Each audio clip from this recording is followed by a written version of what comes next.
Check. 1 2 1 2. Vader Games in the building.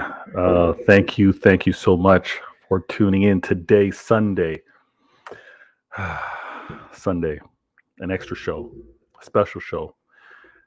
Please bear with me as I work through a little bit of the growing pains, as I work through what happens on a debut or pilot episode. A couple things are going to be moving, but I hope you stay tuned and you enjoy what's about to happen.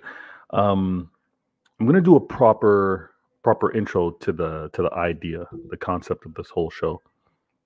And let me make sure I show respect to those in the comments real quick. Love as always. I need to give it up to Big Morgan in the building first to drop the message. We got FIFA in the building talking about Newcastle, and it's something to talk about. We'll address that slightly. Of course, we'll address that slightly. And when you tune in, first things first, my peeps come first. My peeps are right here with me, watching live in the comments, or will be watching on the rerun, on the replay. Now, a little different, all right? A little different with how I have to set things up and make them work. So let me make sure everything is nice and clean and good. Let me put a couple things on screen. Got to make this proper. And let's get into it. All right, first things first. Let me put this on screen. All right, do this.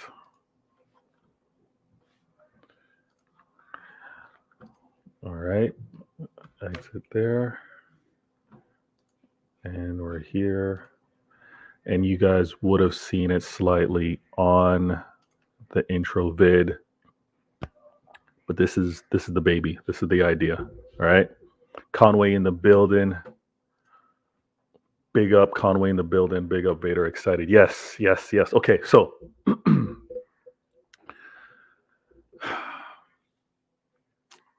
Citeh intelligent agendas.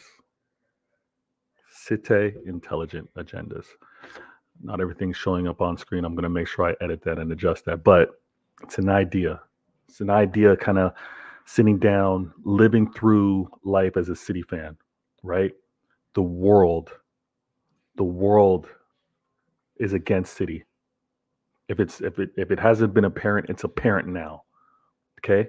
If it hasn't been apparent, it's apparent now. Look at everything that's kind of happened in recent times. Look at things that are happening on the pitch. Look at decisions that are being made from refs and VAR, right?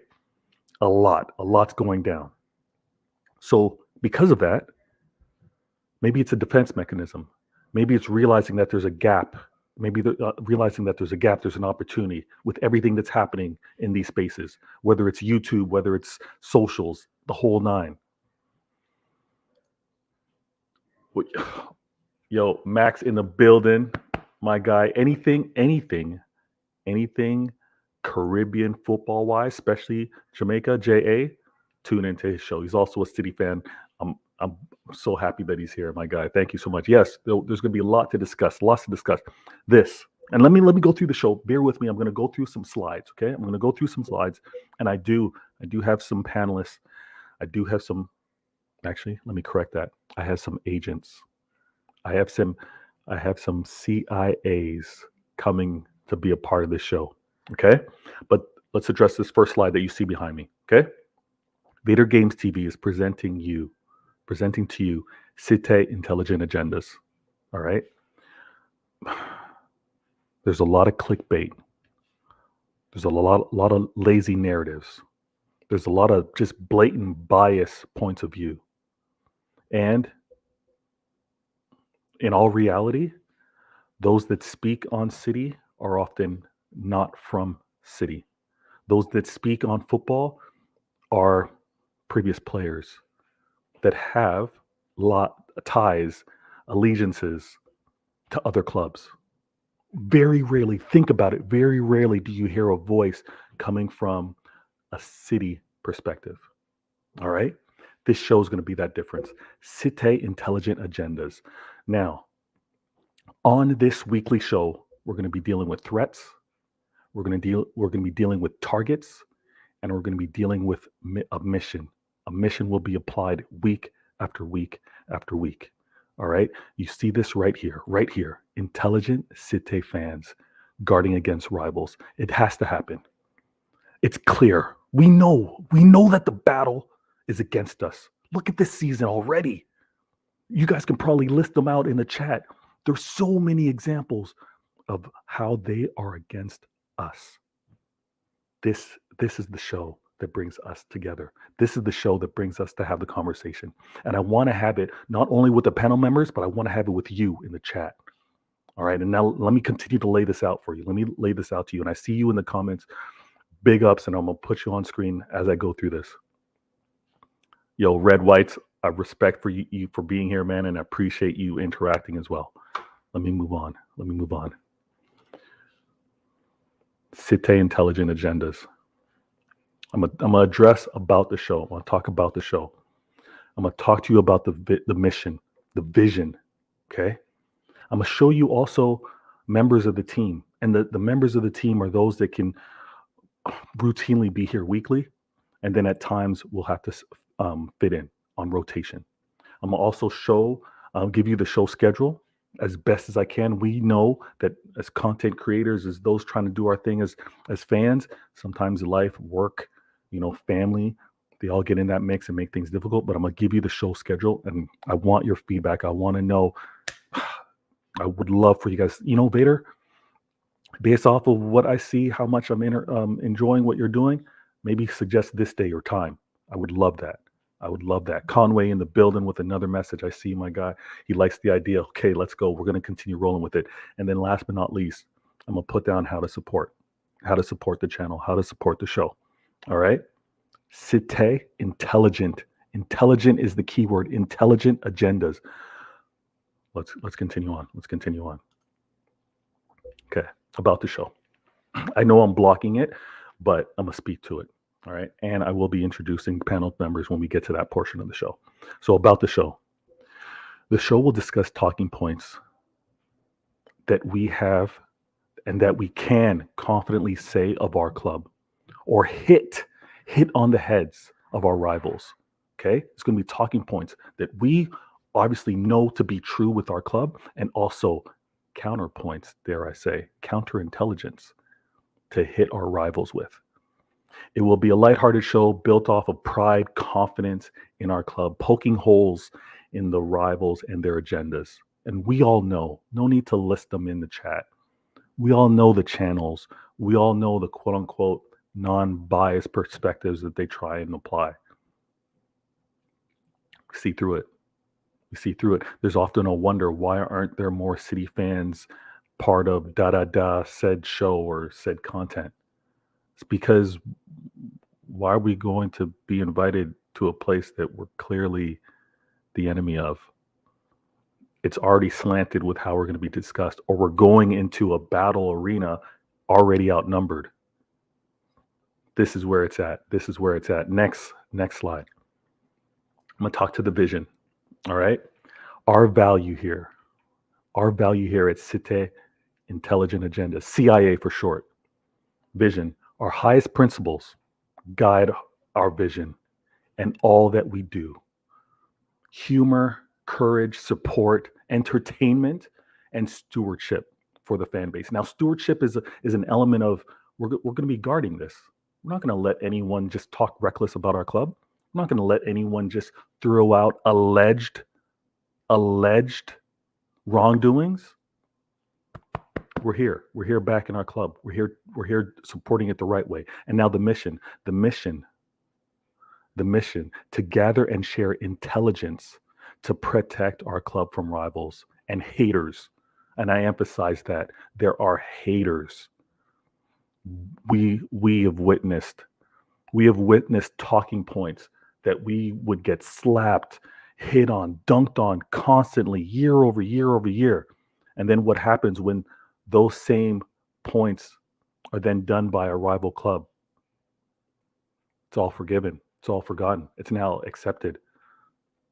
There was one time where saying oil money was dirty and terrible, disgusting. I would never want that for my club. Fast forward 2023, everyone's begging for it and wanting it. It's now acceptable. This show is going to be addressing all of that. And thank you for tuning in. I'm dealing with a private comment here. Oh, that's okay. I got to address something saying the link isn't working, but others are in here. I don't know. I might have to. I'm gonna have to deal with that on a second occasion. But let me go to the comments real quick. FIFA in the building. FIFA has been on when he keeps talking to me about Carson and he's got this Ederson agenda, but I'm not dealing with that right now. All right, next slide. Our team as it stands right now. And again, I realize the difficulty of having a weekly show with a committed time slot because it does require some commitment. And I also know that others that I interact with, they have family lives, they have work lives, their personal lives, dealing with many things, right? Whether it's health and other nature. So what I'm going to do my best to do is have the show and involve as many as I can. Maybe there may be occasions where I'm going to be doing the show solo, but also my interaction with you in the chat as well. If it's something where you, and as we communicate, as we talk, I can see a level of respect. If you have the interest of one day wanting to be on the show, one day want to share your own intelligent agenda, your own point of view, whether it's for City, whether it's against a rival, I would love to have you on. But let me go through the team right now, because as the team stands right now, images may change in the future, but as it stands right now, you see myself, I'm kind of covering it up. But then you also see True City Fan, and if you're not a part of his channel, subscribe right now. Details are in the description of this video right now. All right. If you have a second device, just click on it, subscribe. All right. Do the thing, support. All right. Next. Gundalorian. I'm blocking him. Gundalorian, pitch points. Description is in the channel as well. Look him up, subscribe to his channel, support it. Hamza, Pablo, man goes by many names. Not able to make it today, but again, on Twitter, find him, subscribe. He's a part of some great spaces, and they're not just City spaces. He's a part of some great spaces. Interact with that man. I'm doing a disservice by blocking this man. Don Smoke, heavy as a feature on many shows, and again, exemplifies that point with regards to intelligent agendas. He is in the description. Support him as well on Twitter. He features and crushes it every time on HH. That's Have Hopes Football. Support him over there. And the Mancunian Way, Martin. Amazing show, amazing content. When you're looking for that local, when you're looking for that historian, when you're looking for, and his words, not mine, that dinosaur, but from a amazing Manchester humor point of view, subscribe to his channel. Every detail, every description, every detail is in the description right now. And I'll go into another comment. Cheryl, top team. Yeah, this team's not even over, Cheryl. This team's not over yet. This team is not over yet. A gem. These are gems right here. I'm blocking him. That's wrong for me to do it. Calypso on Twitter. Find him. Spaces. He crushes it. Same thing. This isn't no joke selection. All right. These are people that I've interacted with and have been able to make the time and to be a part of it. Okay. Calypso. Make sure you follow him on Twitter. Not sure of any other content that he's looking to create. I think he's probably got things in the works, but definitely follow him on Twitter. And now on Instagram, my guy Clinical. Make sure to support him over on IG. Support the channel. Support his profile. These are all quality City fans. And then my man Adam, profile pic. He's got one of the greats. As his profile pic right there on screen. I see all of you backstage. I will be bringing you forward a little later. Just going through the intro.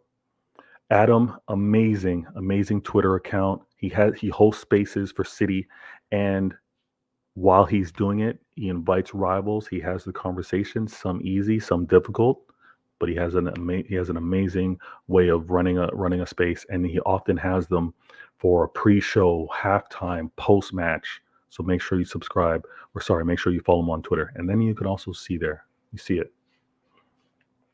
There's 2 new recruits, and I think the reason why I want to make sure that this was included in the team is because 2 new recruits, I believe, are going to be required for the flow of the show.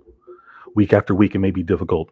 I said it already. Work, family, personal life can be difficult to manage a committed show like this. So we're going to have some recruits. And again, whether you're in the comments right now, whether you're seeing this on a replay, if you have interest, just hit me up. Link me in the DMs and we'll make it happen. This show's going to be nice and concise. Now, the show schedule, Sundays, 9 p.m. UK time, 11 p.m. South Africa, and it happens to be 4 p.m. out here in Toronto or East Coast time. All right. What we're going to be doing with regards to the schedule, and let me move out of the way. We're going to have previous week intel. We're going to be covering previous week intel as well as upcoming week target preview. And that's what we're going to be doing today. All right. I know this is the debut show. I know it's kind of like the initial pilot. So we're going to go through this and I'm going to talk things through for you. But we're going to be doing a review of this past week as well as a preview of the upcoming week. So bear with me as I get things all lined up and I bring the members to the stage. And how you can support the channel. You can subscribe to the channel first and foremost. Help grow the channel to 1K subscribers. And at 1K subscribers, it helps unlock different features with regards to the YouTube channel. Right now, there's only certain things I can do, but when I do reach that milestone, there's more. There's more community interactions. I think there's also lives that I'm able to do. So when we get there, big things are going to happen. Like and share. Every like, every share, it's absolutely free, but it's priceless to me. It's absolutely free, but it's priceless to me. Likes and shares help to spread the truth and the edutainment to other fans. All right, because we're not only are we going to educate, we're going to entertain, and that's what I'm hoping this show can actually provide. And like you're already doing, I see you already. Be sure to drop a like, share, and stream. FIFA, you're on it, my guy. But comment and interact. All right. The show isn't at its best with points shared. The show is at its best with points shared from agents and the football community. If you have info that can help protect the club, make sure to share. I'm old school. I remember Community Watch, right? I don't know if any of you in the chat remember this, but Community Watch was a big thing, right? We look out for each other. So when we see something that's happened recklessly with regards to our club, when we hear some nonsense being said, when we hear some terrible takes, we got to address it. Don't let it slide. If a lie gets repeated enough, it becomes the truth. If a lie doesn't get contested, it becomes accepted. Not happening on our watch. Not at the CIA. No, not here. Not here. Big Morgan in the building goes, sounds like Mission Impossible. Team made possible. There you go. You feeling the vibes? Beep goes, burn after reading. What do you mean, burn? Mission Impossible, I get you. Yes. All this information and content will have to be destroyed moving forward. I love it. Now, okay, let me do this transition real quick. Go here. And I'm going to bring on the panel members. First up, we got Adam in the building, Martin in the building, and Gundalorian from Pitch Points and Mincuning Away. Thank you guys for being on the show. Can you guys? Yeah, I hear everyone. Let me make sure the levels are good. Yeah, good evening. Excellent. Evening. Do you hear me? I hear you loud and clear. Good. Great to have you guys on the show right now. So I'm doing a little bit of housekeeping, and I talked about the show briefly to everyone in the chat. And this is a debut show, so things may be a little crazy, but I'm gonna walk it through with them. And the first thing I put on screen, and actually I should also put this on screen. It may not show up well. So I'm going to adjust that in the future. Okay. Everyone, Big Morgan goes, hello, gents. So really, really top line. And from a flow standpoint, just so all of you know watching and my agents know as well. Each week, we're going to review certain number of teams. Okay. I think we're going to be addressing what I call the threats. And the threats are going to be pretty consistent. We're all familiar with those. And that's what I'm going to have there on the screen. Okay. Those are pretty much the flow. And I'm going to speak this out loud for those of you that are listening and not watching. But we're going to be dealing with the league that's against City. The league that's against City. We're going to deal with the show format and structure. I'm going to talk through that real briefly. Meeting intro, pretty much kind of like the agenda. And then the agents, right? The intelligence agents, which happen to be Adam and Martin and Carl today.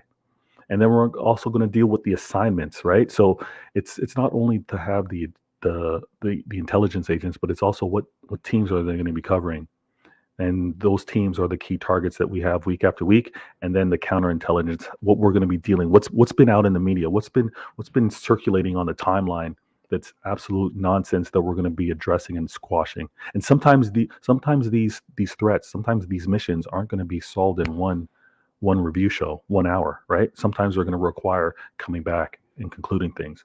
So each week we're going to be dealing with the threats. And we're going to be going with regards to weakest to strongest. We're going to deal with the weakest threat, and then we're going to deal with the strongest threat. And obviously, if we think of the standings, the Premier League standings, the weakest threat right now would happen to be Chelsea. Chelsea are currently, if we look down, you look way down on that table, it's Chelsea on that table.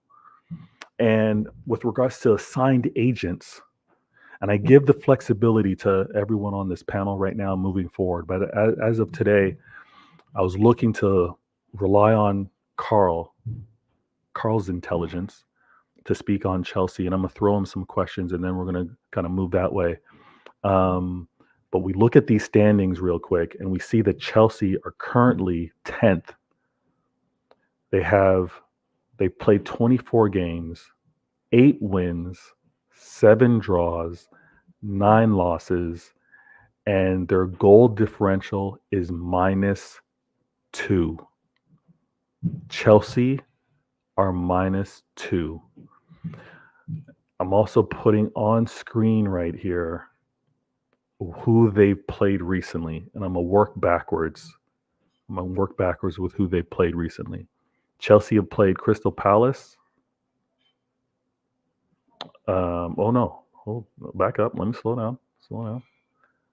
Chelsea recently, sorry. How could I have forgotten this? Chelsea recently actually just played Tottenham. And they got slapped 2-0. Embarrassing performance. Previous to that, they played Southampton. 1-0. Terrible performance. Previous to that, they lost 1-0. Terrible performance. And what I'm going to be doing, and those of you in the chat, marker right now, we're going to spend 5 minutes. We're going to spend 5 minutes talking about Chelsea. Can I put a countdown on the screen? Let me do that.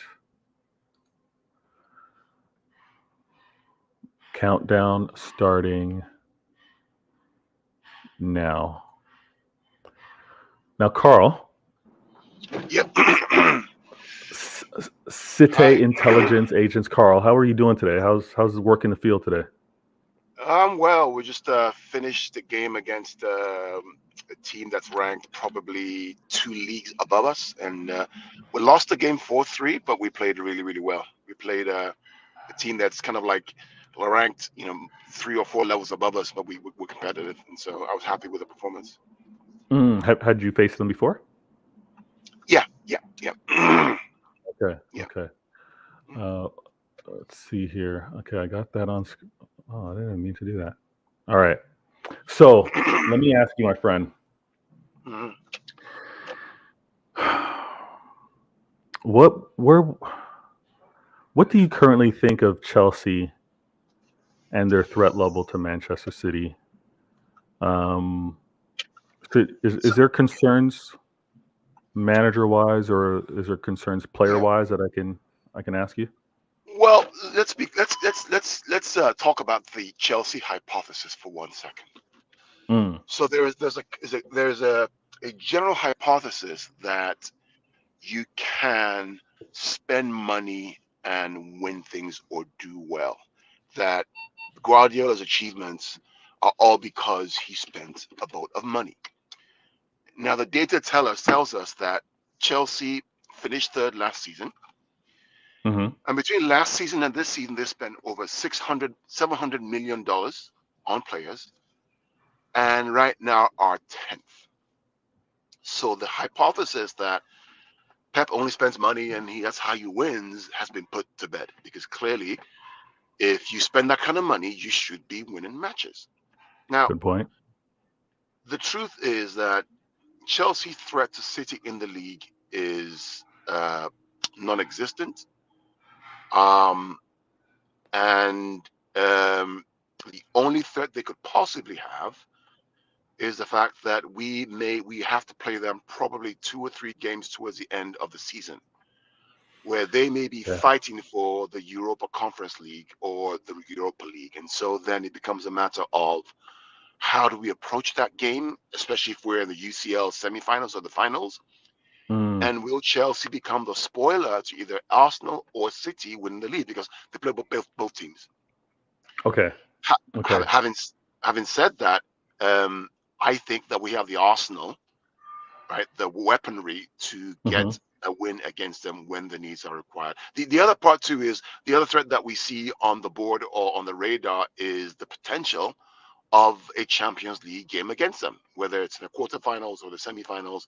If they get through Dortmund, they are in the hat, and we could draw them in the next round. That could be a threat. Having said Interesting. that, the way they play with Graham Potter, the threat is reduced, because I don't think that Potter can win against a top six side in the way he currently plays, even with all the players that they have. To Yes. be Yeah. fair, the last point on Chelsea is if Chelsea didn't have Thomas Tuchel's points on the board, Chelsea may be in relegation form right now, given Oh where my they are. goodness. Yeah, I did not. I was not aware of that. You said a lot there, and I want to be clear. It's there may be desperation settings with regards to Chelsea at the time that we would face them later in the season, as you mentioned, them maybe battling to remain in Europa, to be able to play in Europa, and even maybe the possibility, if they were able to maybe find form and win throughout the Champions League, to possibly face them in the Champions League. That's something that I don't think many have actually considered, but that's a very important point.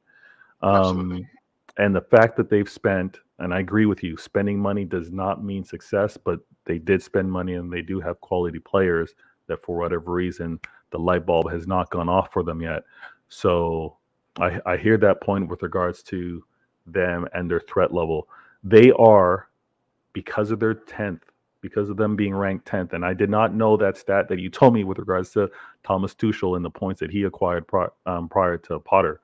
But them being 10th could actually be in relegation zone speaks to maybe a level of desperation that might kick them forward. So that's actually a very good review for Chelsea. Yeah, it's That's a very interesting good. because they have all the players that many people wanted: Enzo Fernandez, Badia Shield. They have all these players. Raheem Sterling is there. All these players Thiago Silva. They have Chilwell back and Vic James back. And so on the face of it, there's no excuse, right? There is no excuse, because I mean, even Eric Ten Hag has been able to get the best out of United so far. The Mm-hmm. weakness, the Achilles heel, in my opinion, is the manager. And it's not about how much time he needs. He's just not a manager, in my opinion, that is good enough for the institution called Chelsea Football Club and what they demand at the highest level. It's just not. Interesting. It's just not. That will be a talking point that I know we're gonna have to dive into more. And I want to show respect to these comments and everyone in here. Much respect. FIFA goes, King Martin in the building. FIFA is telling us about Perone, world class, sees the future in him. Todd Bowley, Beep goes, Todd Bowley is watching this. I bet he is. His scouting network is vast, so he probably has someone all over the YouTubes and trying to find some find some talking points or some interesting stats to take away from.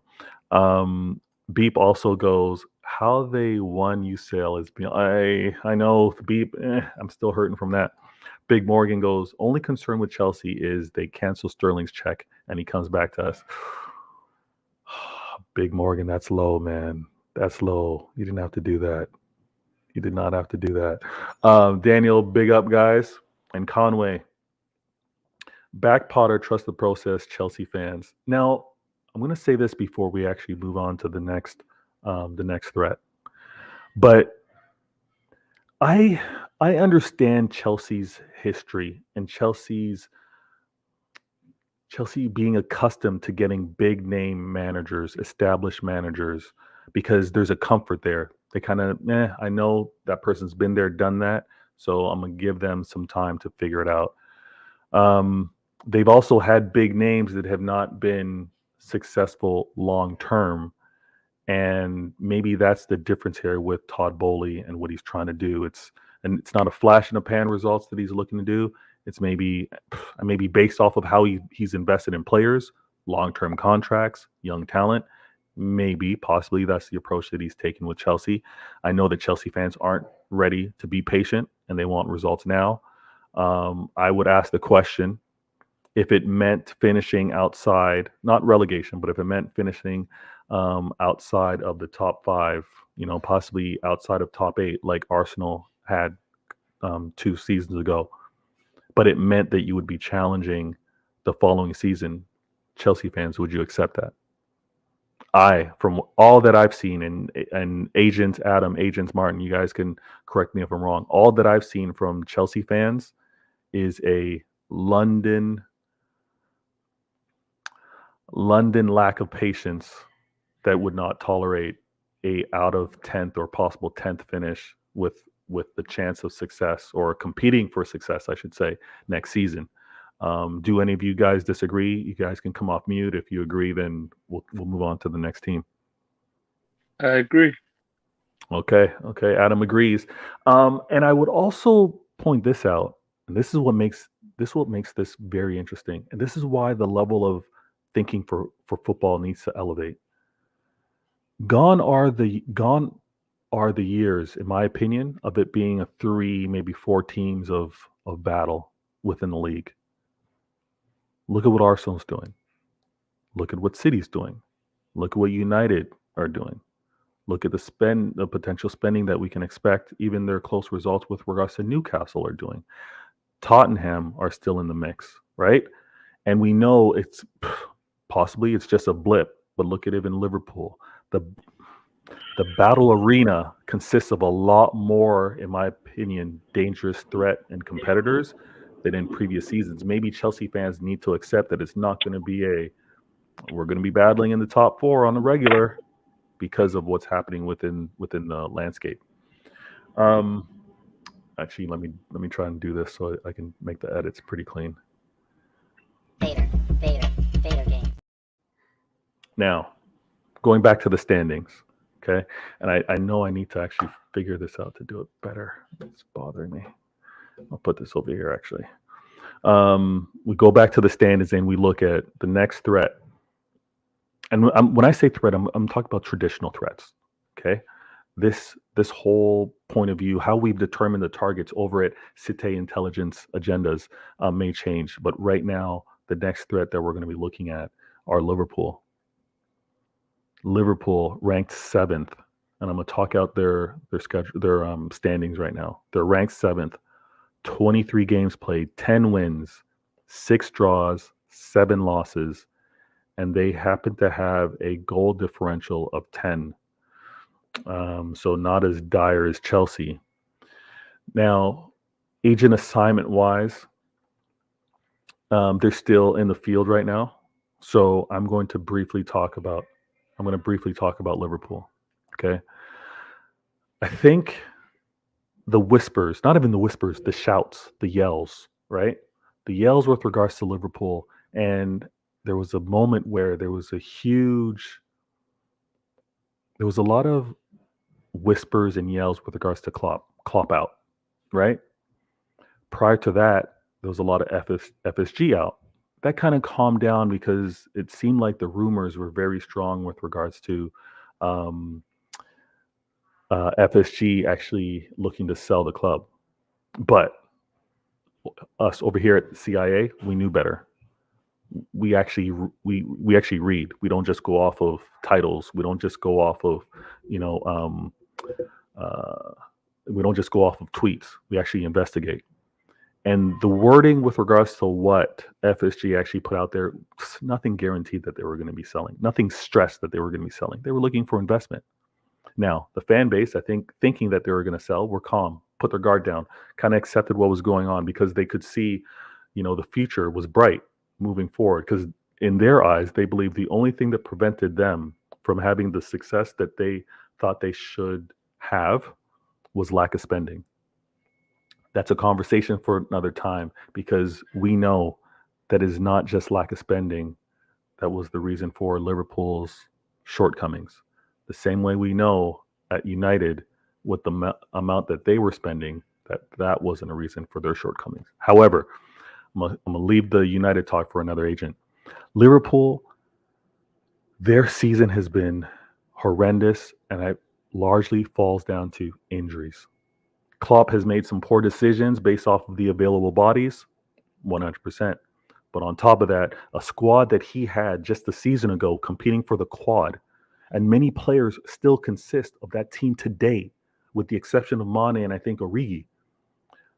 Injuries is what killed his team with regards to having the consistency that we've seen over years. I believe that the Klopp out suggestion, the Klopp out speaking points, the narrative, the propaganda was wrong.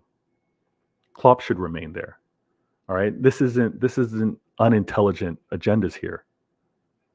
We have intelligent agendas. Klopp should never be out.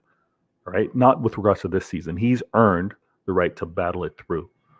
You don't have the team compete for a quad one season with almost the same amount of players and not give them the opportunity to battle that out. This narrative about, what he did over at Dortmund.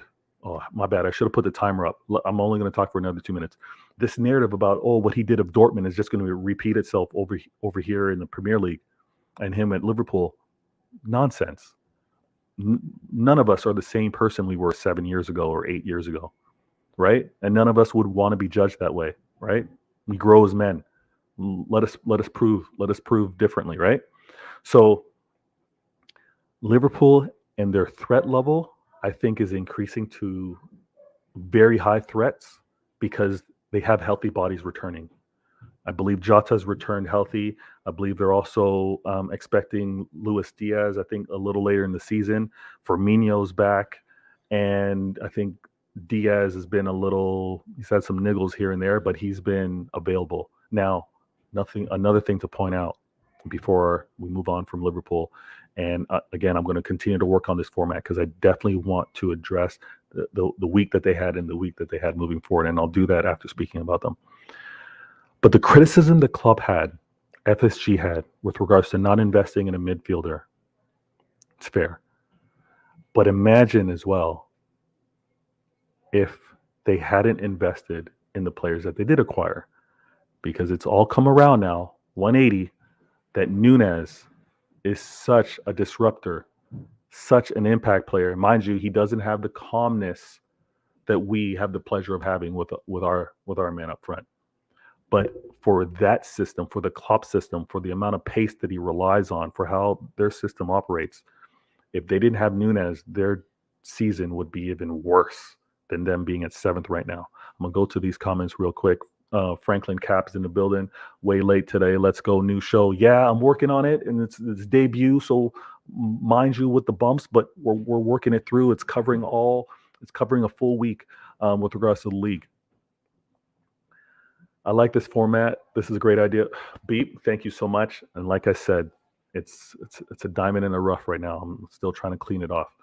Conway goes, Klopp time at Liverpool is over. I'm afraid he's never shown that he can rebuild a team. See, Conway, I believe that's an approach that many rivals have with regards to Klopp. I would love him out the door. I would love Klopp as a manager outside of this league. Get him out. When Liverpool fans are saying Klopp out, I'm like, yes. Yeah, say it louder, because I would rather not have to compete against him in this league. But to say that he can't rebuild, it's a wait and see. The reason why I think he can rebuild is because what has FSG shown from a recruitment standpoint, from a money ball, from a player analysis? They don't really miss. They don't really miss when you really think about it, right? And the reason why they don't really miss is because they spend wisely, right? They're frugal, so you don't really miss hard if you get a poor player.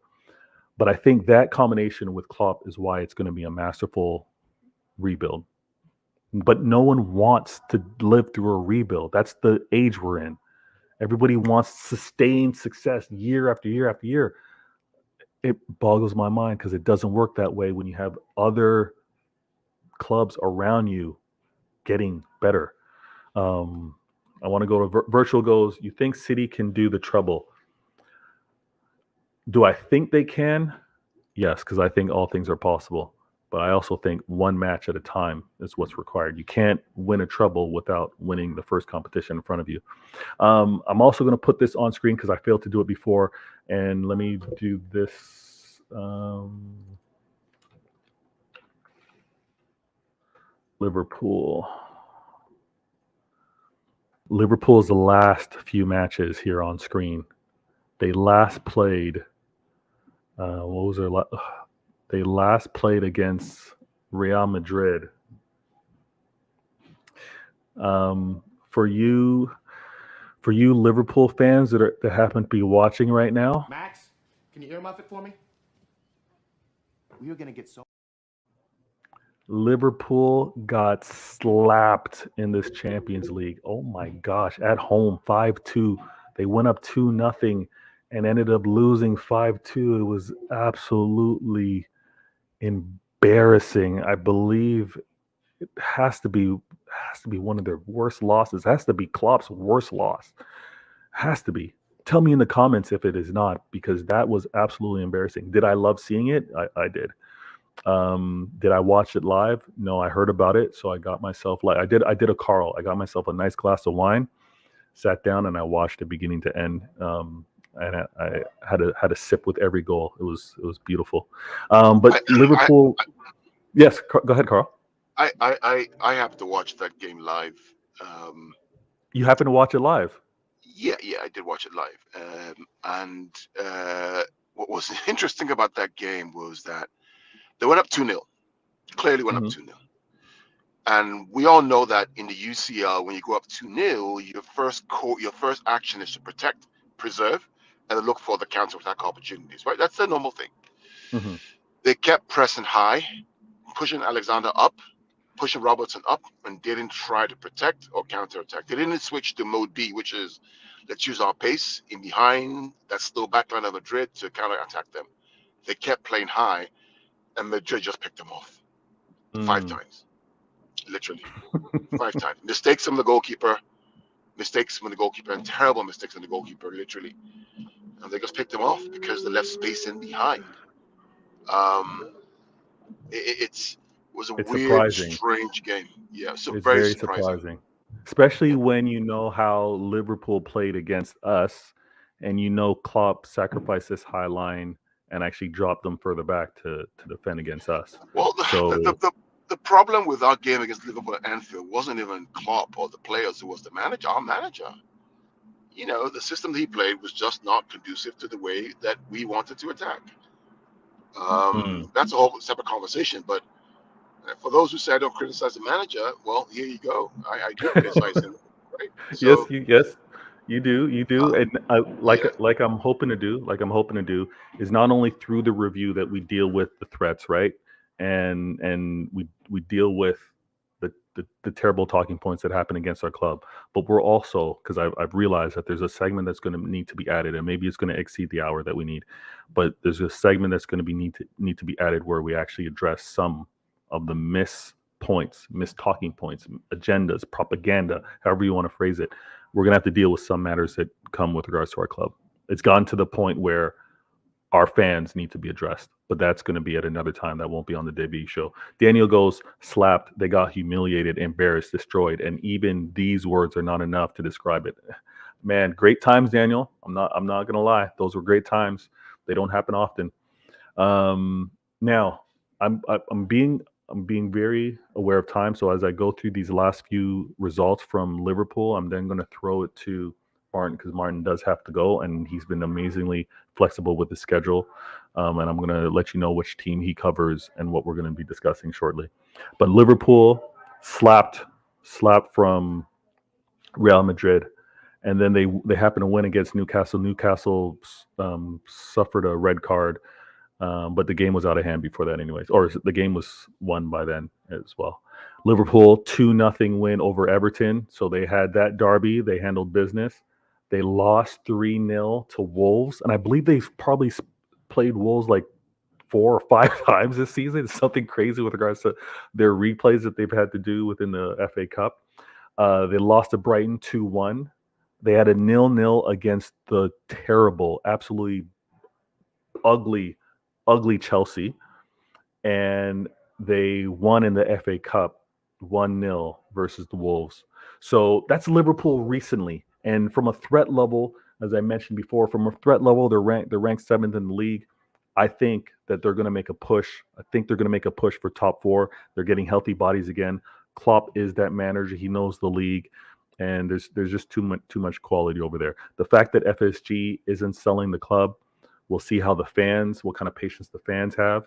But I think top 4 is going to be another push for Liverpool. Now, I'm going to adjust my lighting. Bear with me, and I'm going to get to the comments. One sec.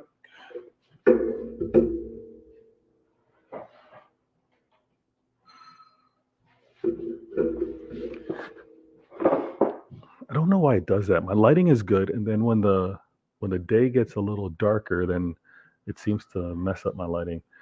Okay, so standings. Don't we leave that as is? Next up, let's go.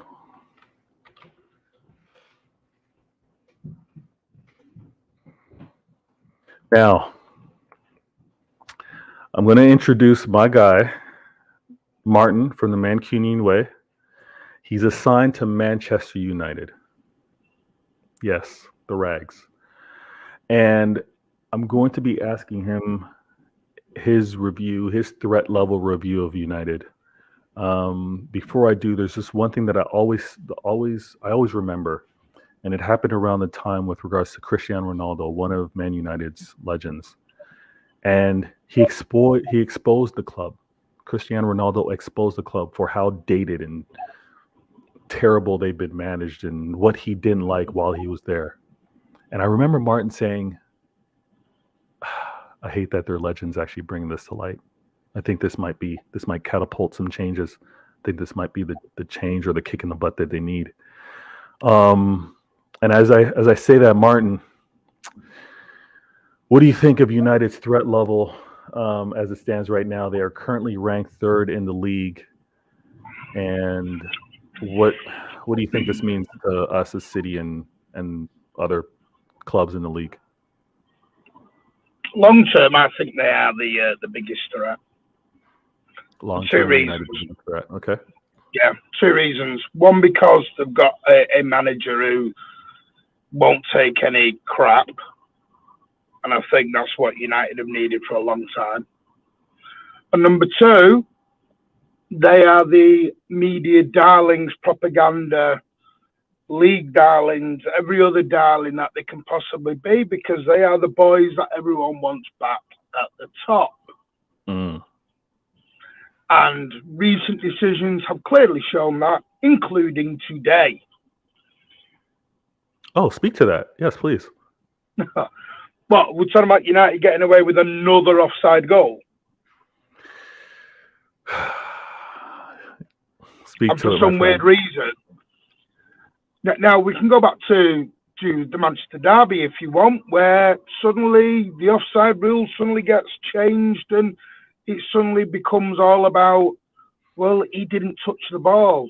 That's not the rule. FA Rule Book 11.2 indicates that you are not allowed to interfere in play and cause any kind of a distraction to your opponent. When Marcus Rashford feigns to shoot, he distracts Edison, Akanji, and everybody else. We'll then go to Leicester City, where a potential leg-breaking challenge is reviewed and is, no, that's okay, not a problem at all. It's Sunday League football. And then we get to an offside goal, which is scored, where the lines are drawn with a really weird bend in this line to make it look like they are onside. And then today we get the first United goal from the free kick, where he was onside. His leg's about 3 yards offside, and you can't say if he's interfering with play because we don't even know where that ball was going to go to at the time, because it was being put into what they call the mixer, and someone was going to get his head on the ball. United are the media darlings. They are getting, they're looking at 100,000 seater stadium, biggest stadium in the country, blah, blah, blah, blah, blah, blah, blah. You're hearing all the United fans talking about what a great takeover it'll be from the Qataris to come in and we suddenly love oil money. And then you've got the other half, Sir Jim Radcliffe, a local boy from Failsworth. Now, I'm not going to slag Failsworth. That's my hometown. I'm not going to do that.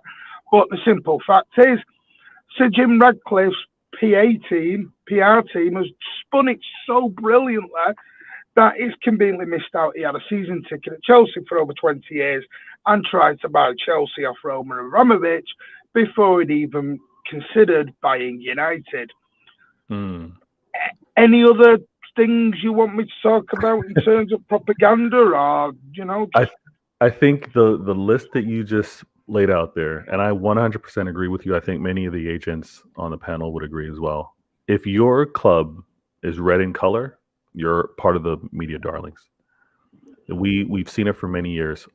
At the top of that list is United, and I would argue that the second would be Liverpool, third Arsenal. 3 clubs wearing red, 3 clubs that would easily be looked at and favored versus us humble City fans. Now, I'm going to also stress this with you, Martin.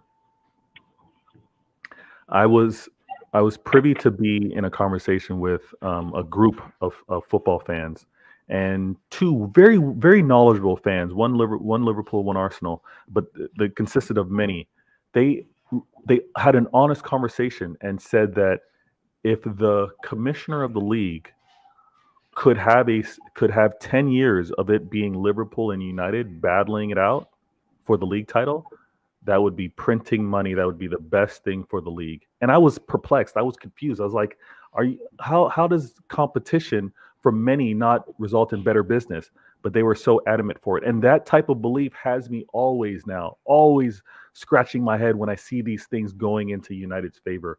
The United fans want to dismiss and say Fergie time was not a thing. It was a thing. Stop the nonsense. Own it. Just own it already. And the examples that you brought up with regards to things that have gone in favor for United to be where they're at, I'm not surprised by it. I'm absolutely not surprised by it. And I've actually given up. I think many of us have with regards to VAR and what it's supposed to do, given some of the decisions that have been made. It's not new. This has been going on for 20, 30 years. When United were dominating the rhetoric, when City win 4 out of 5 league titles, we're making it a Farmers League. When factually over the last 10 years, there's been more Premier League winners than ever before in a 10-year spell. I think there's been 4 or 5 winners, different winners. When United were doing this, it was just United winning it with the occasional Arsenal thrown in, and then when Chelsea appeared. That was okay. United have spent 1.5 billion on players, and it's okay. It's absolutely fine. Their wage bill, they are happy to spend £500,000 a week on a player long before any other club was doing it. They were spending 35 million on Juan Sebastian Veron. They were buying, back to 1991-92, they bought Gary Pallister for £2.5 million, which at the time was a record. United have always been the boys to break records, spend money, break wage structures and everything else, and it's all okay. B-Sky B, Rupert Murdoch, wanted to buy United in the 90s and the early 2000s. He wanted to buy them. Who got the major, we can go on and go on and go on and go and go on. It is just the way it is. And this thing with United is nothing new. It will continue because sadly they are the cash cow. They have got the biggest fan base. They have got everything about them.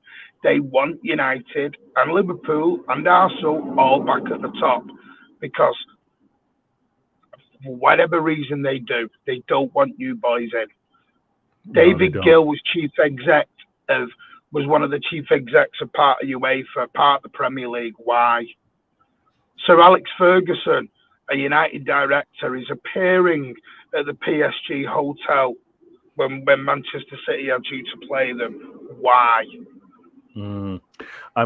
We're going to have those questions answered. And what I love is Martin gave us a lot of detail and there's still more to be given on United. I think we're going to also point out this inconsistency of United spending acceptable, City spending bad for the league, bad for the sport. We're going to be addressing all of those things moving forward. And sometimes, obviously, it's clear 5 minutes isn't enough time per club. I was asked to put the standings on the screen, and I'm going to put this on the screen right now, and I'm going to talk to it. United have played 24 games. They have 15 wins, 4 draws, and 5 losses. They currently are third, and their goal differential is 13. Now, they will be quick not to mention that they are in a title race. They, by default, by simple mathematics, their point tally is at 45. Our point tally is at 55. That's only 6 points of difference. And there's only 2 points of difference between us and Arsenal. Mind you, Arsenal has a game in hand. And shoot, United have a game in hand. If I understand correctly, they have a game in hand. So it is that close. And as a team like United, and let me take this back before I move on to the next club. United finished second 2 seasons ago. Now, they want to make it clear, they want to keep reminding you that they had their worst season in the Premier League, their worst finish in the Premier League last season, but they also went through a manager and an interim manager. They went through all kind of ridiculousness last year, right? That squad that they have is only missing Cristiano Ronaldo. That's the only thing that's missing. They had no Pogba. Pogba wasn't playing. He was on the sidelines. It's only missing Cristiano Ronaldo. And they brought in the quality of a Casemiro. And they brought in Anthony. And they brought in Weghorst. And they brought in Martinez. I don't know if who am I missing? Am I missing anyone else? I don't know if I'm missing anyone else. But they brought in some quality that they've spent. Can I just say one thing there, mate? Yeah, and then absolutely. I'll be quiet. Weghorst, last season when Burnley bought him, he was the biggest donkey in the Premier League. Everyone was absolutely slating him. Turns up in a United shirt, totally different player all of a sudden. Totally talked about in a brand new light. Talked about as though he is the missing piece of a puzzle. And suddenly now a star guy. This is a player who Burnley didn't really want. Mm-hmm. Again, it's just more narrative thrown on top. As soon as you go into that red shirt, you get treated so much different. And United are a very, very good team, and they are our biggest threat long term. I've no doubt about that. Long term, they are our biggest threat. But we have to accept it is a monopolised, corrupt league that they want certain teams back at the top at the expense of others. And on that point, with what Martin said, we, Manchester City, and over here at CIA, Citeh Intelligent Agendas, we've learned that only City were the ones that wanted an independent regulator with regards to the league. we were the only ones that wanted that. Now, to what Martin just mentioned, there's some things that are kind of sketchy. There's some things that are a little irregular. There's some things that need to be kind of addressed, kind of fishy, stinks. Manchester City is the only club that wanted an independent regulator, maybe to level out the playing field. I'm gonna throw that out there. Martin, thank you so much for your coverage with regards to United. I know you're balancing your time with your personal life as well. So thank you so much. And as well as Gundo, thank you so much for the contribution. And I'm gonna continue to throw it to you as long as you're able to remain here. With regard, respect, guys. Again, debut show. I'm trying to work out the kinks. I want it to be an hour. That may not always be possible, but the next agent happens to be Agent Adam. He's assigned, and I'm gonna throw this to him. I'm gonna give you the flexibility because I'm not sure which one you want to cover today. But the next two clubs with regards to the standings, because I did go out of order, are Tottenham and Arsenal. I just want to ask you real quick what you've kind of heard within the field, Adam. Anything you want to discuss with either of those teams? I'll throw out some questions. Maybe those in the comments will have some for you as well. But anything you want to tell me about either of those clubs this week? How Arsenal fans are deluded. Talk to me about it. Let me put up Arsenal. You know what it is? It baffles me. I never knew that you could win a league after how many games have we already played? Because before the game, 24. before the game that they played us and we beat them, I was hearing Arsenal fans telling me, "Oh, we've won the league," and I've heard that we're gonna beat City on the 14th of February. 15th, sorry, I think it was the 15th. Sorry, we played them. They lost the game. So and I decided, let me go on the space, and listen to what their excuse is gonna be before the preview. Sorry. Is this after playing us or before playing us? No, that's the preview.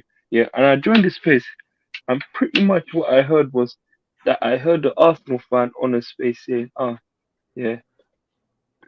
wouldn't be the only way I could see City beating us is if they get a refereeing decision in their favor, XYZ, all this, that.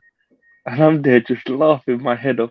And then the day comes and we beat them on the space. So I joined back again to hear what their excuse is going to be.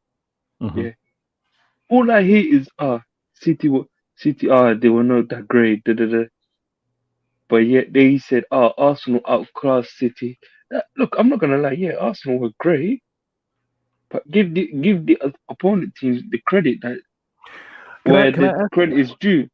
Are they saying outclassed because they had more possession than us? Is that why they were saying outclassed? That's the reason why, because they had more possession. So I thought, yes. So look, like I could give you an example of Spurs. We go to Spurs' ground every single time. Yeah. We have the possession, but due to say circumstances with say silly errors that we seem to do every single time in the Spurs ground, that cost us the game. So give credit. Look, give credit where it's due. To the opponents. If the opponent has won the game and has gained the 3 points, give the opponent credit. Look, I'm not saying you should be lauding and everything to the opponent, but give credit where it's due. If the opponent has won that game, because previously you were telling me, we're gonna beat City. I even heard some Arsenal fan telling me, we're gonna beat City 3-1. We're gonna beat them 4-0. Yeah. A lack of humbleness, you're saying. A lack of humbleness. Show your opponent some respect. The same way that I'm not gonna lie. There are maybe some City fans who per se don't show respect to others. But if there's the likes of me, you, others, we will show the opponent. Maybe we'll be trolling and everything. Like me, I'll troll and everything. But when it's time to give credit and respect, when it's due, I will give it. So I expect the same efficacy. Let me ask you this: what do you think of Arsenal repeating the first half of their season when Jesus returns healthy? Do you think that's what many of them are banking on? That's what some Arsenal fans are hoping for. But look, generally speaking, there's still a lot of games left. Look, and genuinely speaking, I even heard some Arsenal fans saying, "Oh, we're not going to drop points, but City are going to drop more points than us." I said, "Listen, yes, look, both So teams will drop they're points. claiming the remainder of the games played for the Yeah, season. They're yeah, going to be that they winning outright. that Okay. they will not drop points." And then so I thought, let me request up, and I requested to speak, and I said, "Listen, look, both teams, don't lie to yourself." I said, "Both teams will drop points. Wh- Both teams is whether the other team is there to capitalize.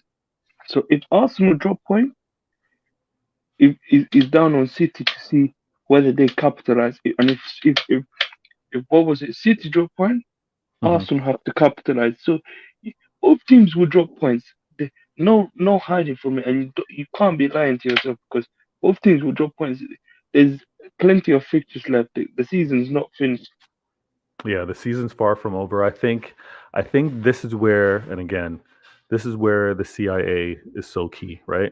It's about intelligent points of view. It's about actually thinking about the game. No, I think it would be very, no disrespect, I think it would be very naive to believe that the next remaining games for Arsenal or any club would be to go undefeated. Now, maybe they believe that's the case because they're the only club to have had to have been the Invincibles. Maybe they believe that to be their DNA. However, for last season to have really been secure to get top four and then to crumble it and to crumble and to finish fifth, and then the previous 2 seasons of that, being eighth, to then go and believe that, now for 2023, they're going to be going undefeated to close out the year. And that's where they're at. I think it's pretty naive. We know that this battle is going to require a lot. I do want to point out that from a threat level, and I'll say this, Adam, is that they may choose to not put any focus into Europa. They crashed out of the Carabao. That's been concluded by United. They crashed out of the FA Cup thanks to us, and they have the Europa to focus on, but they may choose to focus Well, entirely on the league. Yes, go ahead, Carl. I don't think they have a choice though, Veta and Adam. They can't choose between the Europa League and the Premier League. They can't. They can't Because choose between them. Please, no, please they explain. can't. Oh, they can. Because Okay. they cannot choose between both of them. They can't. And Okay. here's why Explain why. here's why I say so. What is a guarantee that you can overhaul a team that's won 4 out of 5 Premier League titles, who know how to win game after game after game, and you have 13 games left? There's no guarantee. So let's say they give up the Europa League and City win the Premier League again. Okay? All of a sudden, for this brilliant year that Arsenal have done, they win nothing. Absolutely zilch. Even United in third place may win more trophies than they could. They could win the Europa League. They could also win. They've already won the Carabao Cup. Yeah. They can't choose between both. They have to go for both at the same time because there is no guarantee. There's none. I agree. Let's not I forget. agree with you. Let's remember, Arsenal still have to play Liverpool, Chelsea, City. Who else? Those 3, right? 2 of them away. They have to come to the Arsenal. Etihad. They have Do to they go have to to play? Anfield. I believe they have to play. Yeah, you're right. Yeah, you're right. Right. They have to go to Anfield. They have to come to the Etihad. They welcome Chelsea, who are going to be desperate, who we've played away, right? Mhm. And they have to play Newcastle, all within a 4 to 5 week span. Yeah. Newcastle away. Newcastle Yeah. away is not easy at all, right? So I think it's presumptuous on their side to assume that they can choose to focus on the PL and then drop the Europa League, because what happens if they don't win the Premier League? What happens if they drop a point to Liverpool and City are on the gear and then City beat them and all of a sudden it's tied and then the goal difference puts us ahead? What do they do? Yes. Let me try and answer that. And again, we're going to continue to do more reconnaissance. We're going to find out some details. Just really top level analysis right here. And I just put the standings on. I think, and I've actually heard this from a few Arsenal fans, is they are so desperate, so keen not to fall into the similar result of a Liverpool, where Liverpool last season, for example, competed on all four fronts. And even seasons prior to that, they were competing in Champions League and the league as they were pursuing to try and win the league and losing by 1 point to us. I've heard Arsenal fans saying that, and maybe it's because of how hard they bantered and they went after Liverpool for those losses. But I've heard Arsenal fans say, I would rather us commit every and anything to the league. No regrets with what we would put towards the league. And if we win it, great. If we don't, also great, because I know I didn't sacrifice anything for the Europa. And I think that's because they're so fearful of being 1 point losers like Liverpool have in previous years. I've heard that from a few Arsenal fans. I don't agree with it, but my counter argument to them would be, well, okay, last year Liverpool went for 4, they got 2. In 18-19, Liverpool had Premier League, and they had the Champions League, I believe. They won the Champions League and they lost the league by 1 point. I think so. Yeah, it was 97 points. They lost the league. They lost the league. So there's no guarantee. Now, if you're 15 points clear or 12 points clear, fine. You can, but if you 2 points with a game in hand, with 13 games to play, that's 13 times 3 is 12. That's about 40 something points to play. Yeah, it's very short-sighted. It's very short-sighted. I don't think, and again, it's the wrong mentality. I agree with Conway's point, and I agree with you as well, Carl. Arsenal cannot afford to put all their eggs in one basket and only have one hope at trophies for this season.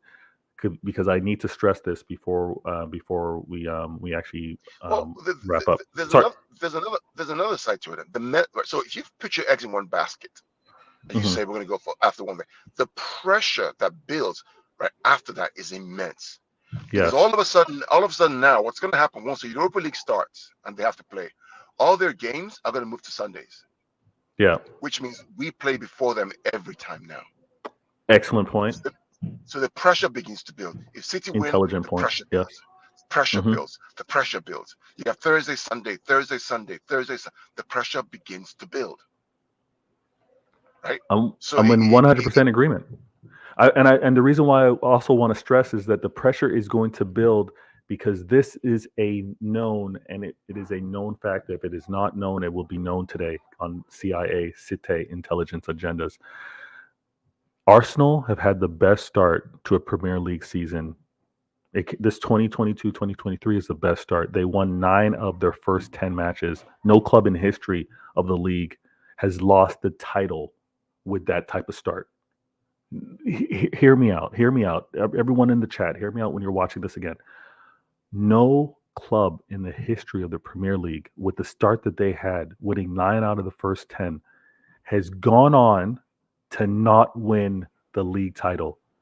This is the pressure that's going to continue to build and build and build. City, and I have the standings up here, City are only 2 points away. Yes, they have a game in hand. I'll even concede and say they win this game in hand. 5 point difference with so many more matches to be played, with 13 matches to be played. That's a lot of football. That's a lot that needs to happen. And I would rely on those that have the experience to do it. Well, I know that's a stat that people put out, that no club has won 9 out of 10, right? So here's another stat for you. Yes. How many teams who are in the Europa League have won the Premier League? Carl's hitting them with some intelligent facts right now. 0, I would have to say. 0. None. But Carl, wouldn't that now counter your point with that being a stat that no one pursuing the Europa, winning the Europa, has also won the league? Then maybe that's why Arteta, young manager, and the club, Arsenal, may choose to say no club has ever won the Europa and league. If we are pursuing to win this league, we should not put our best effort in the Europa. Right. I don't know. But they still have to play at least 2 games in April and March and April. Yes. In the Europa League. Yeah, you're right. Yep. So the gateway for that decision has passed. You following me? Fair point. Okay, I got you. Yeah. Because those Put games this are on in screen. March Yep. and April. Yeah, Because March those March 16th. games are right, March and then 9th next and one's going March to be 16th. April, Yep. right? Well, their Okay, first two matches will be March 9th and March 16th. They're playing Sporting, and then Okay. the remaining games, would be in April. Right. So gate for that decision was in the group stage. But now that they're going to play those two matches in March, right? Around that time, there are a couple of games that they're going to have to play, right? They're going to have, which means those two games are going to be played on a Sunday. So that's 2 Sundays they're going to have to chase a result that City have to play. And I believe one of those Sundays, is probably going to be Newcastle away. Ooh, let me look it one up. of those days. Yeah. So they check play and see. Newcastle May 6th. Yeah, May 6th away. Yep. Okay, so who's in March? Who's in that around that March timeframe? So March, with the schedule right now, we go March 1st. They're going to be they're going to be playing Everton. March 4th. So 3 days later, they're going to be playing Bournemouth. And then on March 9th, they play in the Europa. March 12th, they play Fulham. That's going to be a tough game away. And then they're going to come back to the Europa on March 16th, 4 days later. Then 3 days later, home to Crystal Palace. And that's their March schedule. That's their March schedule. Okay. Very intense. So, very intense series. I guess right. So in between that, you have Europa with Real Betis. Tough, but able to do it. And then what was next? They go to April, right? So they're gonna make a decision. It has to be these 2 games. I think I'm losing. I think you might be in a bad spot now, right now. Your audio's tripping out. It's shipping out. Yeah, you might be in a bad spot. Can you hear me now? I hear you now. Yeah. Mm-hmm. Okay. Yeah. So they're going to have to make a decision on these 2 games coming up very clearly. They're going to have to make a decision, because if they don't and they go to the next round, let's assume that they draw Man United or draw who's on top teams? The other top teams they were there, Juventus, or they draw who's by the way they draw something. Roma's still in there, and they draw Jose Mourinho's Roma, right? And that is in April, or I believe late March, early April. And that's a time frame they have to start thinking about playing a City, a Liverpool away, right? They're going to have to make some decisions in the next couple of weeks. So nothing is guaranteed. Nothing is guaranteed. We also have to make some decisions at some point.